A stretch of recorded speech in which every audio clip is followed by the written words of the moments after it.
अस्सलाम वालेकुम जी, मैं आपका भाई मुबीन अहमद और आपको 3 मरला सिंगल स्टोरी घर का इंटीरियर विजिट कराया जा रहा है। हमारा ये नया घर तैयार हुआ है जिसका आप इंटीरियर देखें, बहुत ही खूबसूरत है। इस टाइम हम इस करके लाउंज एरिया में, जहाँ पर टाइल फ्लोरिंग बड़ी आला, इस साइड पे एक छोटा सा ड्राइंग रूम के लिए भी सेपरेट डोर और तमाम फैसिलिटी मिल जाती है। और ये इस घर का किचन, खूबसूरत तरीन किचन तैयार किया गया है जिसकी कैबिन क्वालिटी आपको हो बड़ी ही बेस्ट आपको यहाँ पर इंशाल्लाह मिलने वाली है।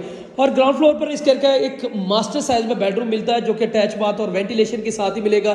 प्रॉपर वॉशरूम के ऊपर भी एक्स्ट्रा चीज़ें स्टोर करने के लिए जगह बनी हुई है। और सीलिंग के डिज़ाइन देख सकते हैं, कंट्रास्ट और पेंट का काम। और बेडरूम आपको मास्टर साइज में रखा गया, आपका जितना चाहे सामान हो ईजिली इसमें आ सकता है। और ये इस घर का वॉशरूम आपको तैयार किया जा रहा है, फुल हाइट तक टाइल वर्क का काम किया गया है। और इस साइड पे इस घर का ventilation area, motor pump install, geyser वाली प्रॉपरली वायरिंग की गई है। न्यू ग्रीन सिटी गंजमता अहलू रोड लाहौर में घर वाक़ है। इस घर की मुकम्मल वीडियो मेरे चैनल पर मौजूद है, चैनल को सब्सक्राइब करें और मुकम्मल वीडियो जाकर देख लें।